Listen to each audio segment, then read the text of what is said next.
Well, what's going on? Quite a difference in stocks today than yesterday when we were watching the banking stocks all day. Remember, they were in red all day. Huge gains for some of these banking stocks. And as you hear, I'm getting all the notifications. But it's pretty crazy. Like, I was talking about it with my wife yesterday. I don't know how to shut off these notifications. That's really annoying. I wonder if there. I don't know how to do it. You may have to hear them. I wonder if there's a way to manage. There. Save. I think I shut them off. Think I did. That's annoying. But as you can see, because it's telling me that all these shares, all these stocks are going up. Some of the biggest losers yesterday, Pac West is now up. Western Alliance is now up. Where's the other one that yesterday? What was the other one? Something Republic, right? Let's see where that one is. I don't know. Oh, right here. I mean, that's up 61% for the day. You know what's the craziest thing when you think about it is how much money people that actually know what they're doing make with the stock market every day. Like that's the craziest thing. I'll be honest. I invested a little bit yesterday. I won't say which one, but I invested a little bit yesterday just because I found money that was sitting in an account, one of the stock accounts that I had, and I was like, oh, I'll invest. And I've more than doubled my money. And I was thinking to myself, I'm like, if I had more money or I had knowledge about what I was doing, I could have put more in, and I likely could have changed my life. Do you know what I mean? And this is what we were talking to a friend of ours that works in finance, or my wife was, and all the traders in New York City were going ham yesterday because they knew that this was likely going to happen, that stocks were going to rebound, and it's concerning. It really is concerning at just how it works, to be completely honest with you. And all these banks are kind of reaffirmed now because, well, they know that they don't need to practice good regulation. They don't need to do anything because, well, the federal government and us taxpayers are going to bail them out. You all know, everybody knows that the taxpayers are covering the bailout for Silicon Valley Bank, even though they try to pretend like that's not happening. Even though they try to say, well, oh, we're not, back bailing anybody out. But they are actually, because what was discovered yesterday, and just like the video I played yesterday, while the FDIC and everybody wants to pretend like we're not bailing them out, that the money that they're using is coming from fees that the banks pay, we all know that now that the fees that the banks pay, man, I don't know why this thing is cutting off part of my head. It's very, very annoying. Very annoying. Let me do this and see if that makes it any better. No. I don't know. I guess the lighting. I thought I could turn off these notifications. Turn off all notifications. There we go. Got it. Because I know that's quite annoying. Someone said, gee, not one bank actually went bankrupt. Yeah, not a single one. I mean, Silicon Valley Bank is shut down. Signature Bank is shut down. No other banks. Even some of these banks that they were really worried about. Look at Berkshire Hathaway. Think about how much money. This stock is up $4,300. Just one share. It's. I wish I knew what the hell was going on with this stuff. Do you know what I mean? It's very interesting. It really is. It's very interesting. I mean, some of the biggest losers yesterday are up quite a bit. Western Alliance has been halted because of trade volatility, meaning that it's trading too positive, so they have to halt it. But I saw on LinkedIn, one of my contacts on LinkedIn actually shared this thing that and this is from a CEO of a smaller bank, a community bank. And she wrote this thing on LinkedIn. And she says, as a community bank executive reading the news surrounding the collapse of Silicon Valley Bank on Friday, I am appalled. Top executives sold millions of dollars of shares in the weeks prior to the collapse. They went without a chief risk officer for 8 months during one of the fastest rate-rising environments on record. Their chief administration officer was the CFO of Lehman Brothers before its collapse in 2008. Their business was concentrated heavily on startups financed by venture capitalists, which is extremely risky in itself. What's even crazier is they purposely invested billions of dollars in deposits, which means, that people's funds, they purposely invested billions of dollars in deposits into long-term fixed-rate investments when rates were near zero, leading to a massive mismatch on their balance sheet. This mismatch created serious risk in a rising rate environment, resulting in large unrealized losses, jeopardizing their capital. Should those losses have been realized. Fast forward 12 months and the interest rates have now greatly increased. Those long-term fixed rate bonds have dropped in value. How does a $200 billion bank recently rated as one of the top banks in the country by Forbes explain this horrible risk of management? How can anyone say this bank wasn't operating in a manner that created catastrophic risk on their balance sheet? Now she goes on to say, why am I appalled? This is just another example of disparity in size and scope. Small banks like hers are forced to manage the risk every day. When they are examined, they spend hours showing how we model and manage interest rates and liquidity risk regardless of the rate environment. They show that they don't throw all their eggs in one basket and create concentrations of risk that could harm their customers should the rate environment change. It's kind of crazy. And then she ends it by saying this is another example of why you should really research where you bank. Don't go just for those cool Silicon Valley banks or the big ones that apparently don't have a lot of oversight where they're allowed to do all of this stuff. You know what I mean?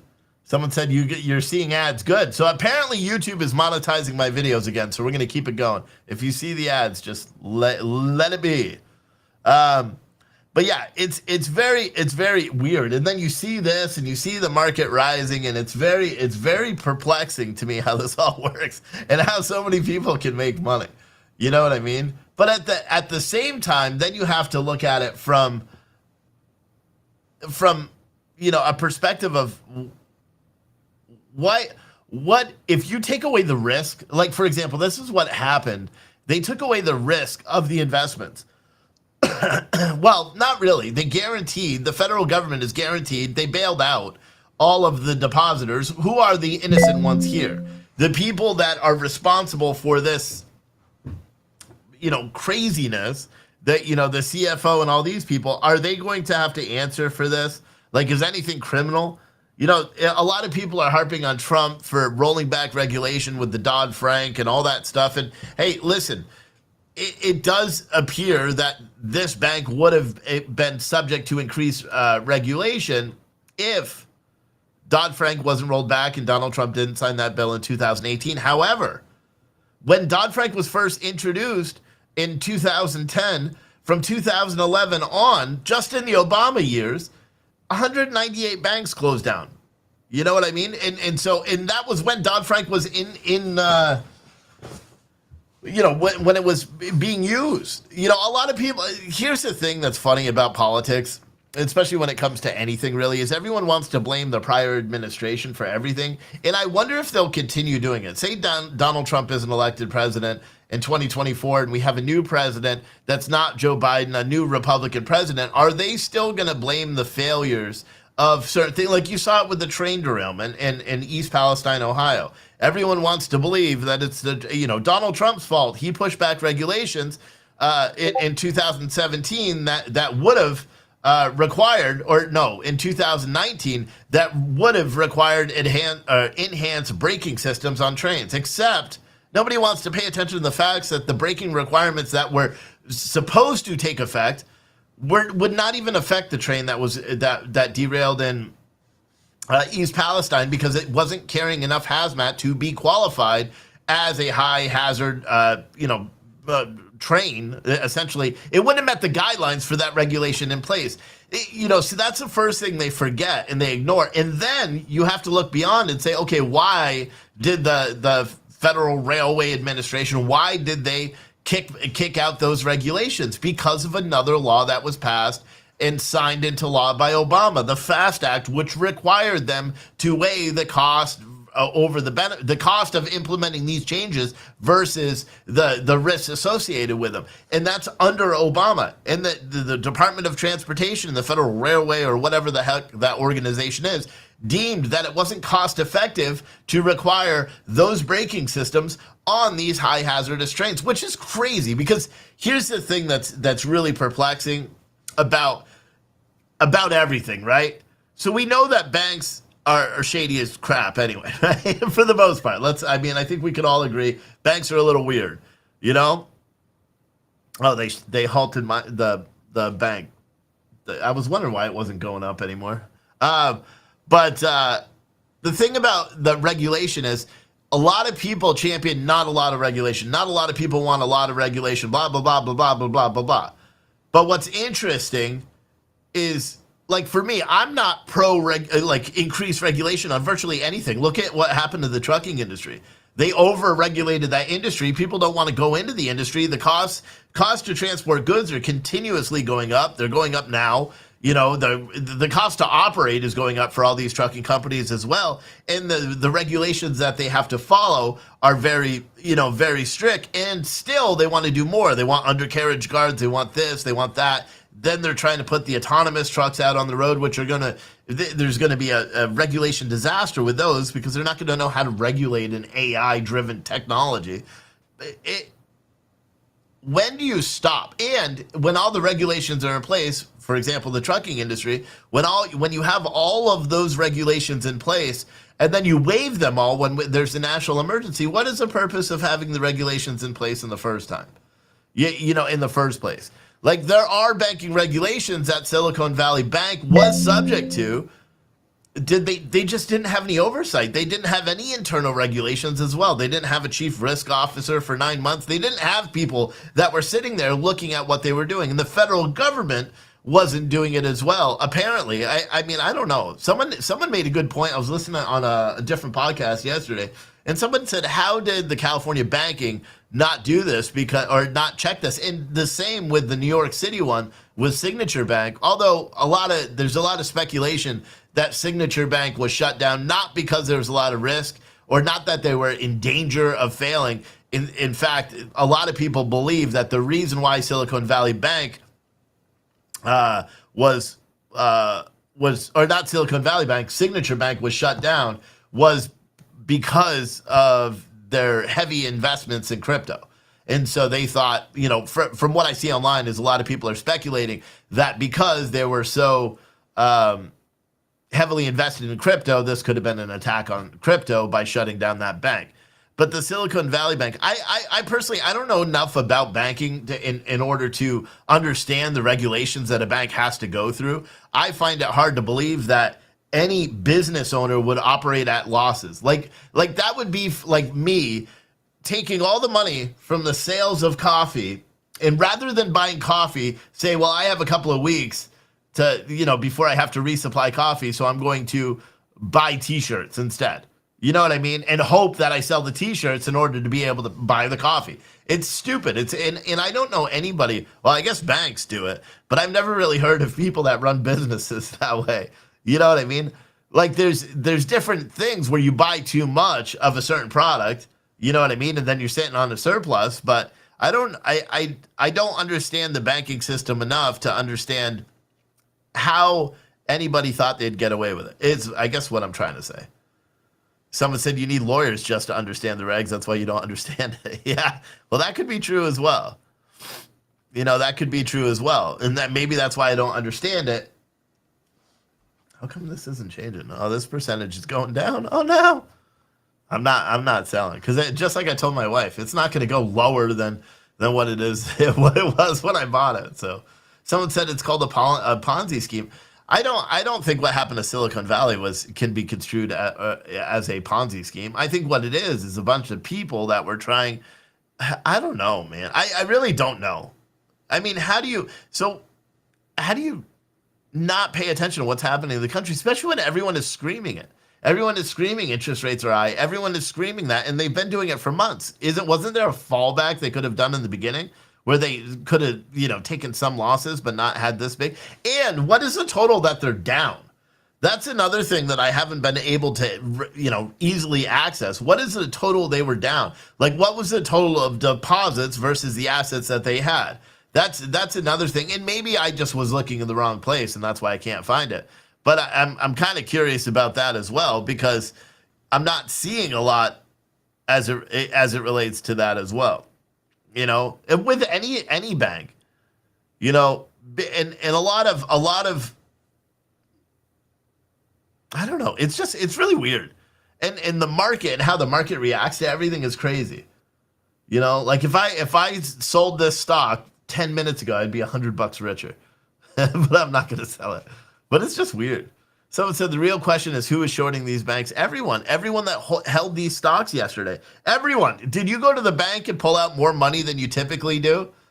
Yesterday, then you were shorting the banks. You were feeding into the. I did. I took out cash out of all the bank accounts because I didn't know what the hell was going to happen.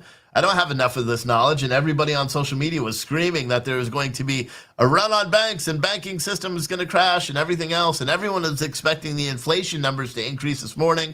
And apparently the Fed has said they're not going to raise this month, not even a single basis point. And I don't understand how any of this stuff works, to be completely honest with you. And I know one of you guys are probably like, well, why are you talking about it then? Because this is my job. But I still don't understand it. All I know right now is our banking, every single one of these stocks that you see on your screen yesterday was all in red. Every single one of them was in red. Now they're all in green. And it's very perplexing. And I know the people that sold this is the craziest thing to me. When all these stocks dipped on Friday and everybody knew it was going to happen, people sold those stocks. The people that own them, they sold them, when it was before it started going too long. So they didn't have a tremendous amount of losses.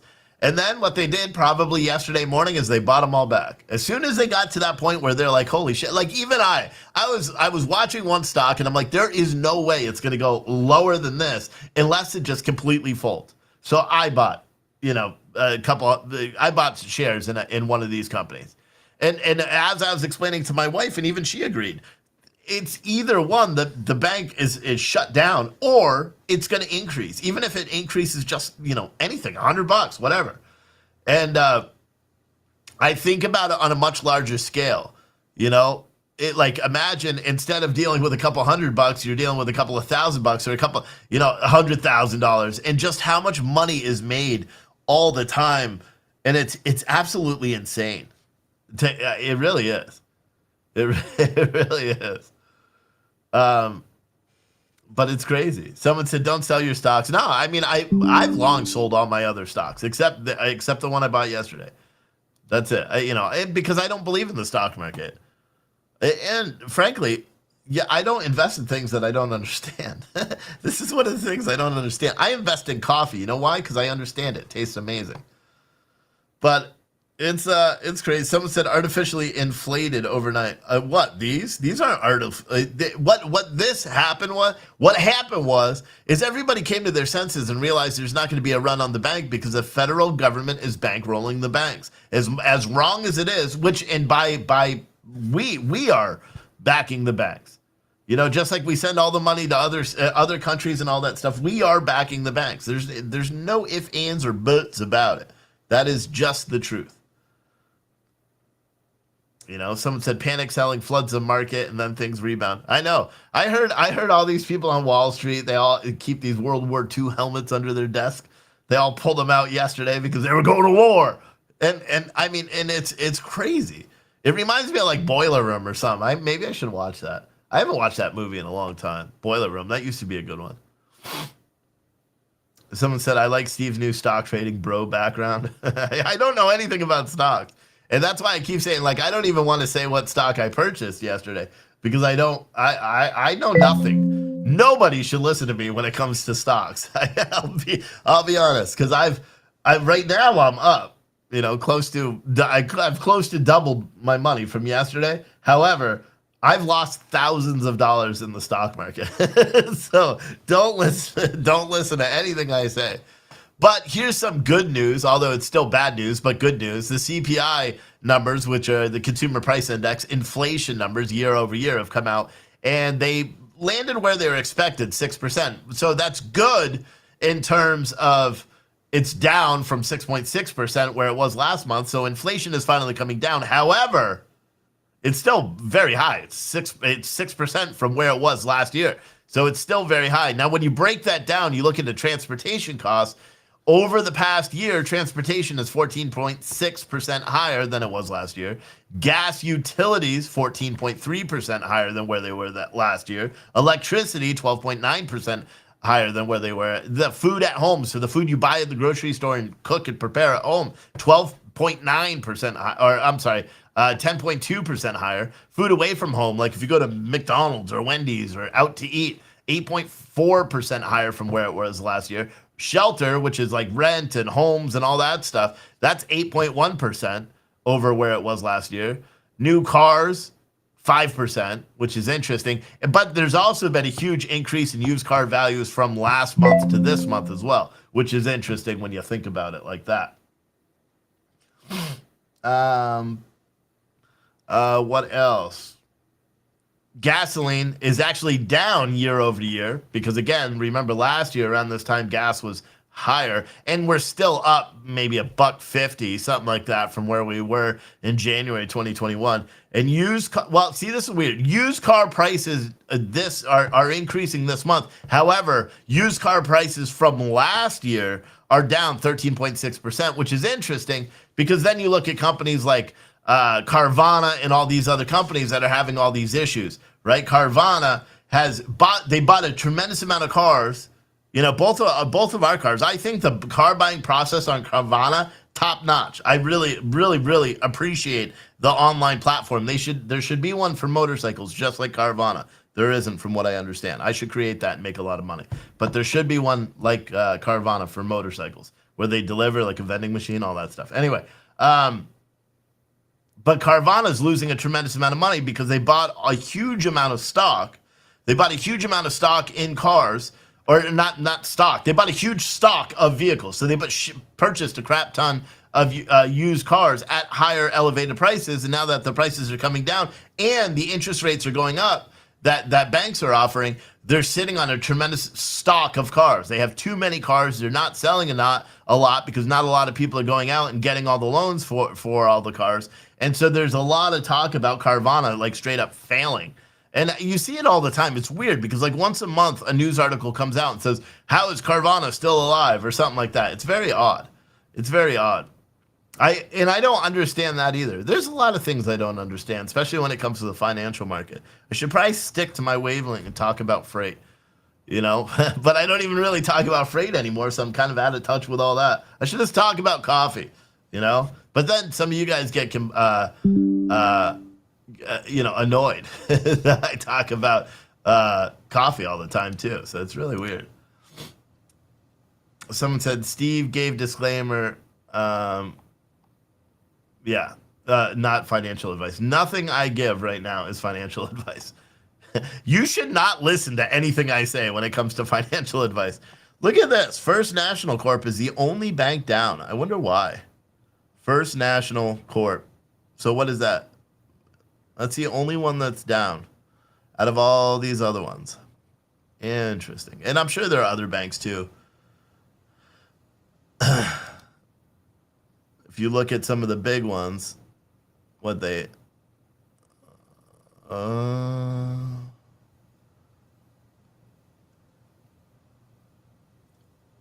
happened to Pac West? I don't know. Keeps moving. There it is. It's crazy though.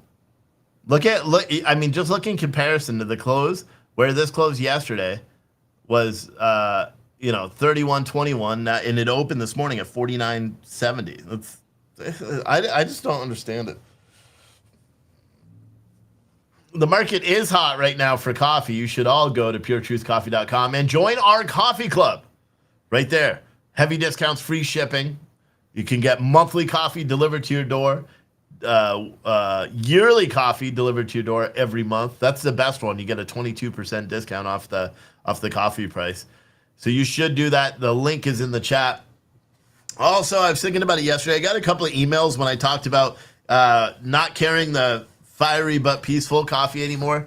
and I got a couple of emails from people that are like, do not cancel that coffee. So we're not getting rid of any of our coffee. We'll keep the Harlem's Finest. We'll keep the fiery but peaceful roast and all that stuff. So you can go and order as much coffee as you want today. I've got more coffee coming tomorrow. I've been packaging coffee all morning, which is why I'm all hyper.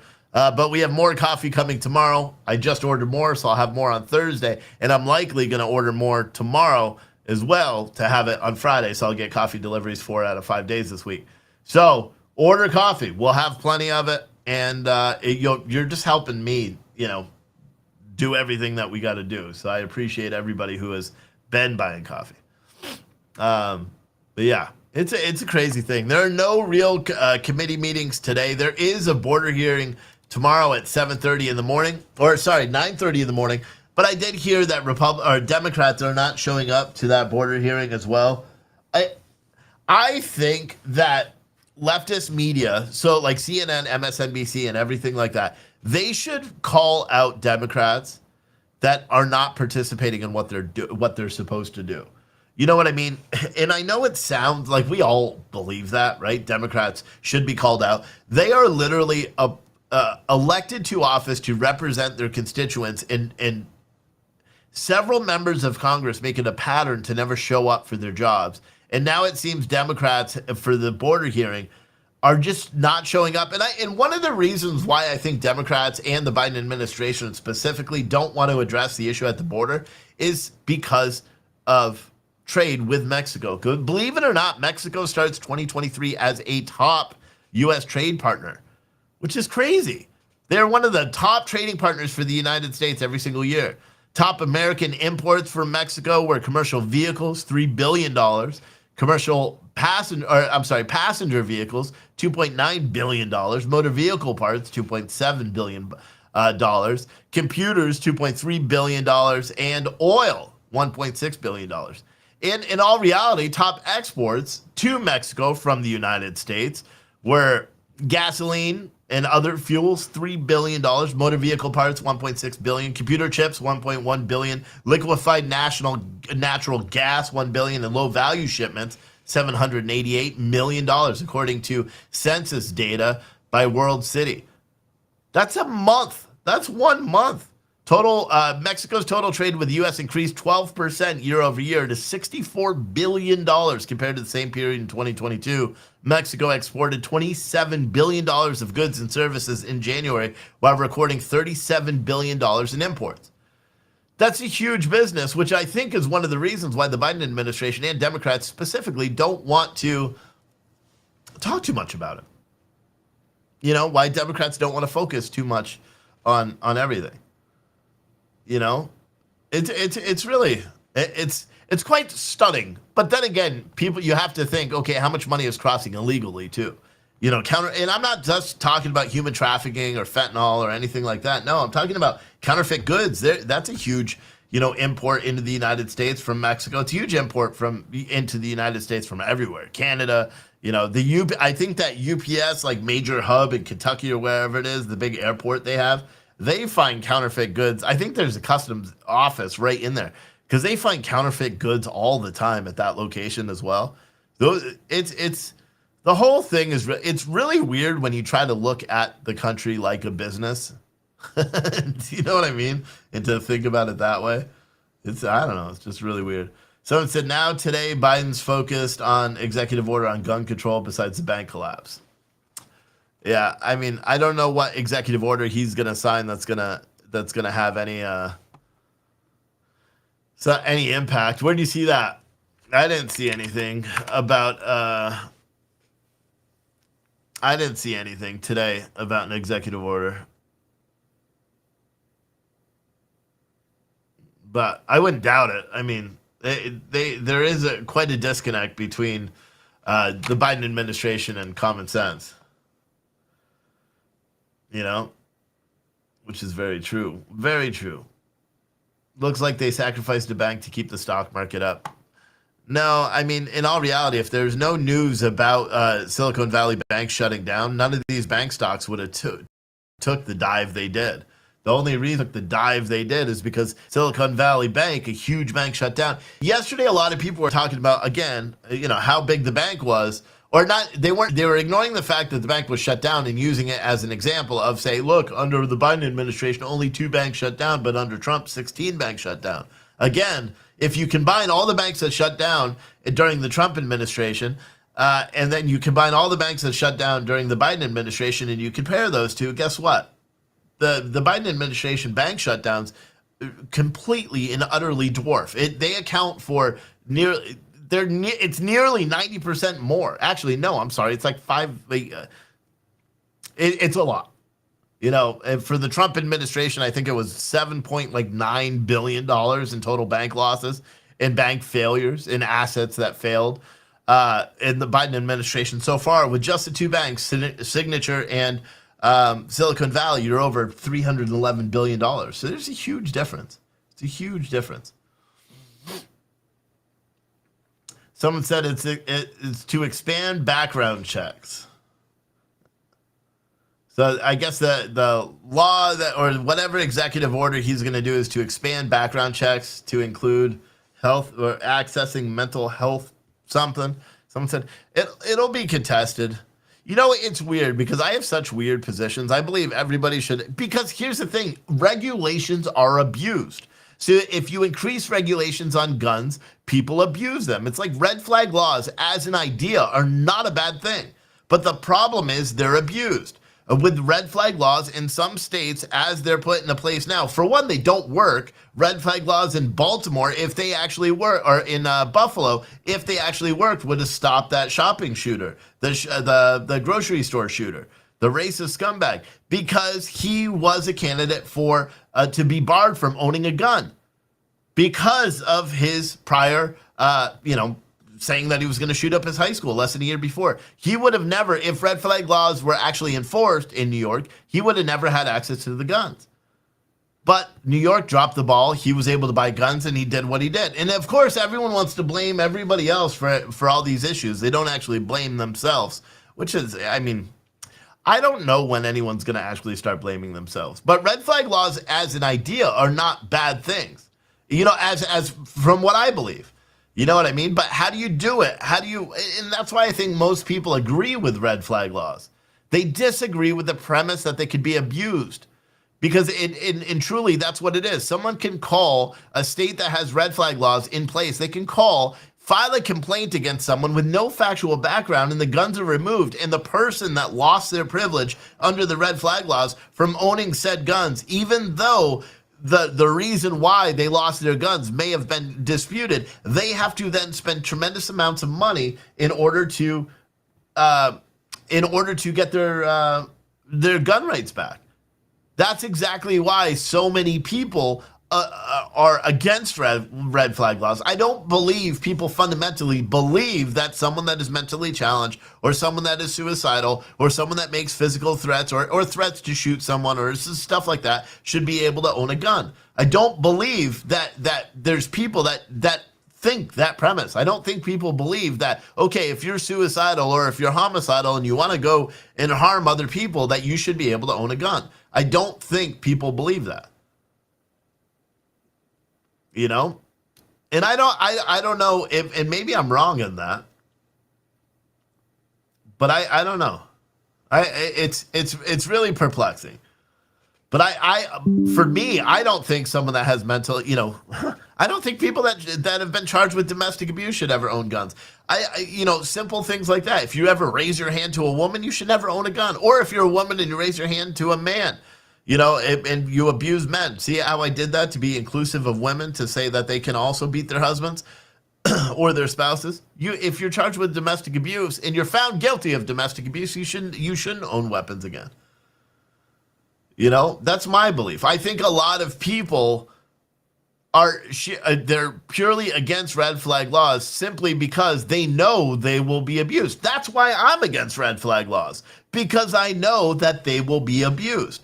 That's the problem with regulation. If you don't have enough regulation, it will be abused. If you have too much regulation, it will be abused. There is no happy medium. You see it in the trucking industry, you see it in the railway industry, you see it now in the banking industry. That is it across the board. That is the common denominator, about these things. Is people look to abuse these things. It's, and that's my truth. That's what I believe. So just like someone said, give them an inch, they might take a mile. That's 100% true. 100% true. And I don't know how to fix it, but I can't support red flag laws knowing that the current system that they have in place right now can be abused. You know what I mean? So I just can't do it. Because, someone that is, someone said, absolutely not. I was in an abusive relationship for 8 years, diagnosed acute traumatic stress disorder. He got a gun illegally. I wouldn't have had the right to defend myself anymore if what you're saying happens. No, because you're not barred from owning a gun with post-traumatic stress disorder or anything like that. You're not. And under no circumstances are you barred from owning a gun under that premise at all. Although that's what Democrats wanted. A red flag laws, from at least from what I believe red flag laws should be, because again, I don't agree with red flag laws because they could be abused. What I do agree is people that are suicidal, people that are homicidal, they should not be able to own guns. It's simple as that. Until you prove that you're not anymore. And it doesn't matter what your scenarios are. That's the truth. Someone said under red flag laws they would be. No, maybe they are, but that shouldn't be. And that's why I don't support red flag laws, because it's too cut and dry. We heard during one of the meetings on the gun control and all that with the Democrats and the Republicans, Democrats were literally saying that veterans shouldn't be able to own weapons. I did hear that. And that's why, again, just to make it clear, because I know a bunch of people are probably pissed off thinking that I support red flag laws. I support keeping guns out of hands of people that shouldn't own guns because they're homicidal, suicidal, things like that, for temporarily until they're able to do it. I don't believe felons should own guns, stuff like that. But, however, I don't believe it should be abused. If you're suicidal, you shouldn't own a gun. I don't think anybody is trying to make the argument that you should. And then when you're not suicidal anymore, and you prove, however that's proved that you're not suicidal anymore, then you can have your gun back. Does that make sense? I don't think that's that far-fetched. But again, because you can't truly regulate it in such a way that it won't be abused, I don't believe in red flag laws for that purpose, if that makes sense. Hopefully that makes sense. I don't know. I think it does. It may not, but I don't know. Someone said, how does one prove? I don't know. I don't know. Going through a shrink and the shrink says you're not suicidal anymore. I don't know. I've never been suicidal. So I don't know. I don't know how people get their way back. And to be honest, the argument of they're going to do it anyway isn't a good argument either. So I don't know. I don't know. I know it's abused, and that's why I don't support it. But I do believe we need some. I mean, think about all of the different shootings that we've heard of, mass shootings that we've covered here, that could have been solved by people that were forbidden from having a gun because, they were suicidal or they threatened to kill other people. And there's quite a lot of them. And I don't think that's liberal. I think it's putting American lives before. Well, I don't know. I don't even know. But again, that's all hyperbole, because no matter what would be set up, it would be abused, and therefore I don't support it. Does that make sense? I know, it's really confusing. But someone said you had to hire a lawyer and prove you weren't mentally ill and could buy a gun. Yeah. Yeah, I mean, and that's what, yeah. Saying a felon can't own a gun, a lot of white collar and non-violent felons out there. I don't care. If you're committing crimes, I don't care if you're white collar or whatever. If you are guilty of a felony, my personal belief is you shouldn't be able to vote, and you shouldn't be able to own firearms unless you live in like Maine, or Alaska or something like that, where you need to own a gun because you have like bears or something. That's my belief, and that's not going to change. And I know that's not what a lot of people agree with, but that's what I believe. I believe that if you proved that you're not a great citizen, and most states already have ways for you to get those rights back. States already have those ways. So you can petition to have your rights back. I agree with those. But I don't, if you are, oh God, you know what I'm saying. If someone said shall not be infringed, but shall not be infringed by the government, but they can be infringed by you. If you are the one going out and committing a crime, you are the one getting caught for committing a crime, your rights are being infringed by you, nobody else. Nobody else. You know, so you're technically the government isn't infringing on the rights. You are by going out and committing a crime.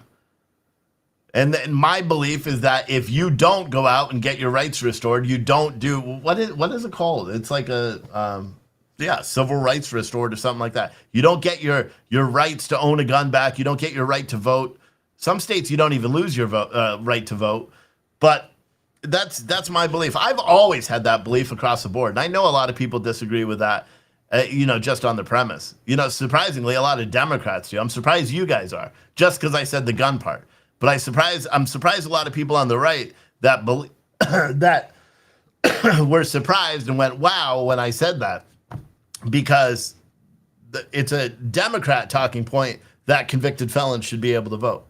I don't believe convicted felons should be able to vote unless you get your rights back. That's my belief. I've always felt that way, though, even when I wasn't super political, even when I was a hellraiser myself years and years ago. Anyway, you guys know this show is sponsored by switch2america.com. If you're looking to switch the products that you have in your house from foreign made to American made, go to switch2america.com. Link's also in the description of the video. Finally, the link is spelt correctly. I fucked that one up for a couple of days. Anyway, but if you scan that code or you go to that link, what they'll do is you fill out a form, you choose my name as the person that referred you, and then they will call you or send you an email, and you can do this survey where you compare the products that you have in your home, and they will tell you how you can use American-made, American-owned products most of the time at a cheaper cost than the products you currently used, and under the guise that the products that you currently use are American made, because most of them are not. So make sure you go check out switch2america.com if you want to use American made products in your home every day and support patriotic coffee companies by going to our website, puretruthcoffee.com. Links also in the chat as well. Someone said felons can't vote, but illegals can. Again, felons can't vote. Ken Stott said you can't have it both ways. Steve, either you believe felons lose their right or not. No, that's fucking absolutely false. That's absolutely false. You're telling me that I can't believe that someone can get their rights back? That's like saying that once someone loses their license for getting a DWI, they should never be able to drive again. That's stupid. No, you prove that you can drive. When you go to petition for your rights to be, well, I don't know how it works. I'm assuming that there must be a waiting period for you to prove that you are a responsible adult in order to get your civil rights back. I agree with getting your civil rights back. I don't believe that it should be automatic. I think you should have to do it. But to say that people lose their right or not, that there should be no way to earn it back, that's not what I said. It's not what I said. Someone said it costs a lot of money to get your rights back, so no redemption for the poor. I don't believe it costs a lot of money to get your rights back. Someone said, how do you get your rights back? Look up how to get your rights back in whatever state you're in. It's super easy. The process is super easy, and it doesn't cost a lot of money compared to what someone just said. And I know that. It's called a relief of disabilities in New York, someone said. Yeah, I think most of them, if you Google restoration of rights, that's because I've heard about this for a long time. Like, watch, restoration of rights. Let's just say Florida, right? Restoration of civil rights. Blah, blah, blah. Voting restoration, known as Amendment 4, restores voting right to felony offenders, blah, blah, blah. They say there's all different ways. So now let's look. Florida Let's look Nevada. Let's just choose that one. Under Assembly Bill which passed in 2019, any resident who is convicted of a felony is immediately restored to the right to vote upon release from prison. Well, see, that's bullshit. They should have to prove they're good people, if you ask me. But whatever. Michigan, most felony state gun rights are restored automatically. What? Really? So it's automatic in most states anyway. I didn't know that. New Hampshire, let's see. A person lost in restoration after a felony conviction, these rights are restored automatically. No shit. I didn't know that. It's almost everywhere now. It's just automatically restored. But restoration, yeah, see, they could do it right there, blah, blah, blah. So, I didn't know many states already do it automatically. That's kind of interesting. Boom. Someone said it does cost a lot in Nevada. I don't know. How are they rights if they must be restored? Because again, the government is not infringing on your rights. You're infringing on your own rights when you go and commit a crime. That is my belief. You don't need to agree with that premise. That is what I believe. And opinions are like a-holes. Everyone's got one. That is mine. My opinion is that the government isn't infringing on your right when you infringe on your right by committing a crime. Because you're infringing on other people's rights by committing said crime in the first place. Does that make sense? Someone said, how about Utah? Utah. Utah law provides two main ways to restore your firearm rights, by expungement or pardon from the governor. It should be noted that there is legal authority indicating that a 402 reduction from a felony to a misdemeanor may also be a viable way to restore your Second Amendment rights. Blah, blah, blah. Like, so here, yeah, I mean, and then you could just Google it. You could find it. Someone said, wow, is it the same way in Alaska? I think Alaska, it's different because they allow convicted felons to have guns in Alaska because of grizzly bears. I think I heard of that one place. So here's Alaska. Let's see. Oh, God, I'm not reading this whole thing. All right, so here's one. Vote. The right to vote and serve on a jury are lost upon conviction of a felony and automatically restored upon unconditional discharge. So when you're released from parole, probation, restoration of vote, also you can hold office as a convicted felon. A person with a felony conviction or juvenile equivalent may not possess a concealable weapon for 10 years following the discharge. In Alaska, privilege is lost permanently if one offense is against a person, unless a conviction is set aside or pardoned. During the period of disability, a convicted person may not live in a building where concealable firearms are kept without permission of a court and law enforcement. Once the 10-year period is expired, a person with a state offense is relieved of federal firearms bar since all civil rights are restored. So, wow. So almost all states have that in place. When did that change? I didn't think that changed. Because, so why are they saying that felons are disadvantaged now if they have all the same?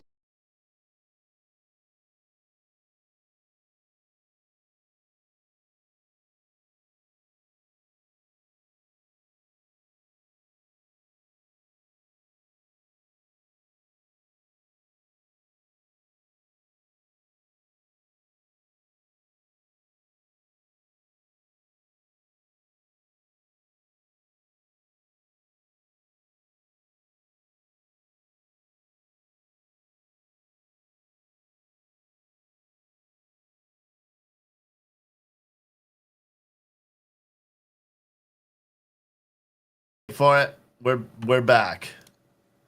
Did it disconnect the live stream? I don't know. Are we back? Let me see. The internet The internet cut out. Let's see if I'm back. I have no idea. Is there a way to tell on this thing? Yeah, it still says I'm live. But it doesn't tell me people. And the chat's not updating. So I don't know. I may or may not be live right now. I don't know. Okay, we're back. Okay. Now the chat's updating.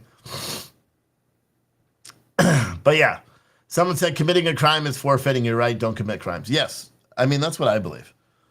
But again, I believe you should be able to earn your civil rights back. You should earn your right to vote back and all that stuff. But, yeah, I don't know. People disagree. And again, you guys all got to remember, even it's okay to disagree with me. What I am saying is not what you need to agree on. Does that make sense? You don't need to agree with everything I say in order for me to be a representation of whatever you're trying to make me a representation of. The only thing you need to do is listen. For far too long, people get offended because I say something that they disagree with, and then they assume that I am telling you that you need to feel that way as well. That is not it. You are an individual. Feel yourself. That sounded weird, but you know what I mean? Someone said, Erica King, this is a problem I have with Steve's argument. You can't pick and choose who can restore their rights. Well, it seems that many of the states, hold on, someone's here and we're closing.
I had the front door open, even though we're not open today.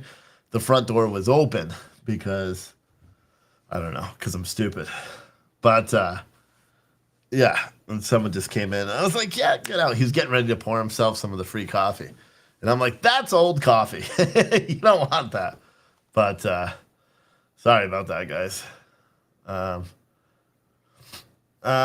yeah. People don't need to agree. That's 100%. 100% correct.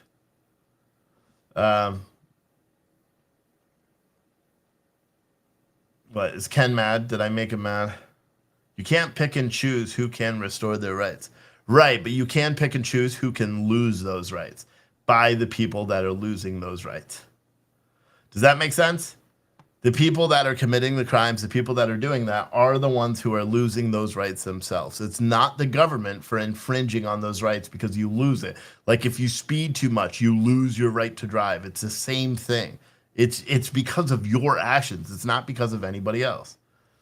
And especially if the government gives you a way to get those rights back, to earn those rights back. I don't know what the argument is. But then again, that's my opinion. Opinions are like a-holes. Everyone has one. Some people don't drink coffee until it's been sitting in a pot a day or two. Yeah, but it's like cold and stuff. So I'm not letting anybody drink that. Ken said, not at all, Steve. I don't always agree, but you don't make me mad. Oh, damn it, Ken. I was hoping you were going to be our troll discount code of the day. No, I'm just kidding. You've been here for a long time. Plus, I think you buy a lot from our store. I haven't seen an order from you in a while, Ken. Might as well go and buy some coffee today. Because, again, we have a lot of coffee in stock. I don't have any of the fancy things up, but what you could do is you could follow this link right there. We need you to join our coffee club every month. Because we have a bunch of coffee. We have all the new hoodies that we put out in the past couple of days. I am going to retire some of our T-shirt and hoodie designs, put new T-shirt and hoodie designs up soon. But for right now, we have a tremendous amount of coffee in stock. We're going to have a tremendous more of coffee in stock. So I would appreciate all of you guys going and buying some coffee today if you haven't already. And I will see all of you probably later today, probably tonight. Ken said, not going to happen, Steve. Oh, not buy coffee? Okay. Why do people fucking... am I going to add chocolate mocha? Yes, next week. It's not available for sale yet, but next week I will have a chocolate mocha and I will have hazelnut as well. But Yeah, so Ken, you don't like coffee then? Because you're saying not gonna happen, Steve? Fuck off. I just blocked him. I don't care. Not gonna happen. I'm not buying your coffee. Okay, so you just come in the chat to fucking argue. Okay. But yeah, we'll have chocolate mocha next week. Sorry. I'm annoyed. Not gonna happen. You could have said, no, I don't drink coffee. But whatever. There. Unbelievable. Teresa said, still haven't received your coffee. Hold on. What? The Wake Up America that you emailed me about this morning? I don't know why you haven't received it, but I got your email. You're acting. Hold on one second.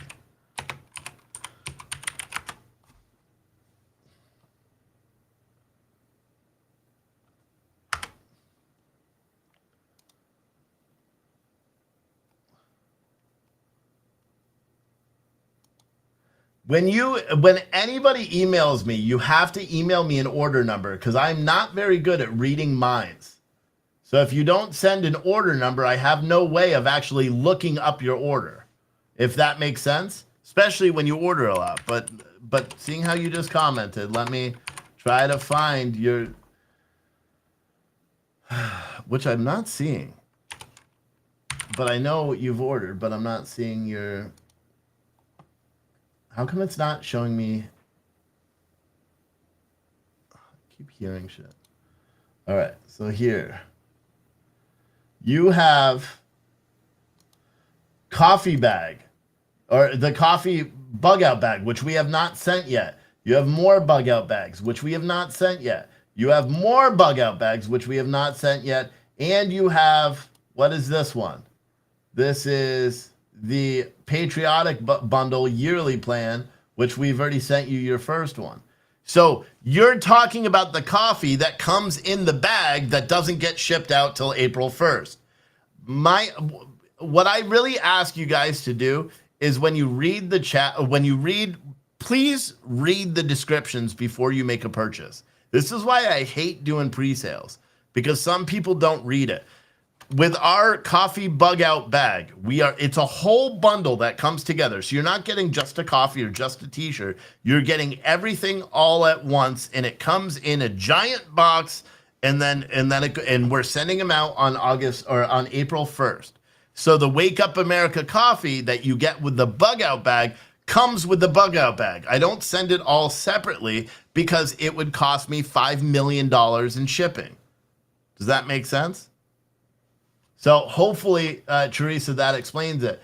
But just for the future, for any of you guys, if you're ever doing our bundles or you're ever ordering a coffee bug out bag, which I may just literally cancel all pre-orders because people don't read. When you purchase, like, look, here's the bug out bag link. Ah, it looks like internet may be dropping. It literally says right here and right there in big letters, when this ships. Right there. And if you watch this video where this really handsome fella, what's up guys, hey, is talking about it, I even say the date in there as well. So just 3 different places on here it talks about it. I apologize. You sent me an email asking if I received my coffee. I responded. I don't know what you're talking. Oh my goodness. What are you talking about, boy? Girl, what you talking about?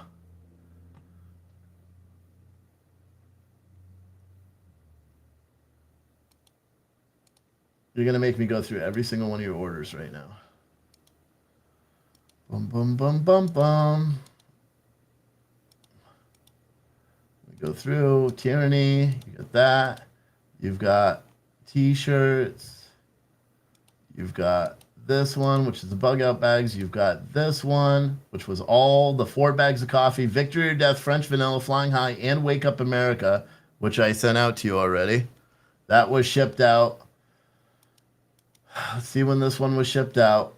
It's still in transit to you. It shipped out on March 5th. Why is that still in transit? Oh, it's out for delivery today. Wow, that took a long ass time.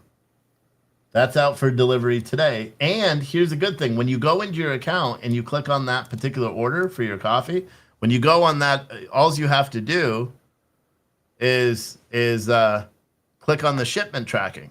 And then that number there, it'll give you an update on when it's going to deliver. So today, like for example, your box with 4 bags of coffee, I think it was 4 or more. No, 4. You ordered Victory or Death, French Vanilla, Flying High, and Wake Up America is being delivered today by 7 p.m. I'm not canceling any pre-orders or anything like that. What I'm saying is that I may not do the pre-orders anymore. As much as people like them, I just may not do them anymore, which means we won't do any of the big bundles. Now the Patriotic as F bundles, we don't have to do pre-orders because I have everything in stock. But I don't like this because it makes more customer service shit for me. And you guys know I suck at customer service. So why am I going to do something that I'm not good at? Maybe later I'll do the pre-orders in the future. You know what I'm saying? But when I hire more people, because my customer service skills lack. But you sent me an email asking me if I received coffee. I responded, I don't know what you're talking about because I just went through all your orders. The only coffee order you have is this one. I think it's just getting confusing. Only email me if you have a question about your order. That's it. You know, I don't know how I sent you an email, but yeah. But whatever. I think it's all explained now.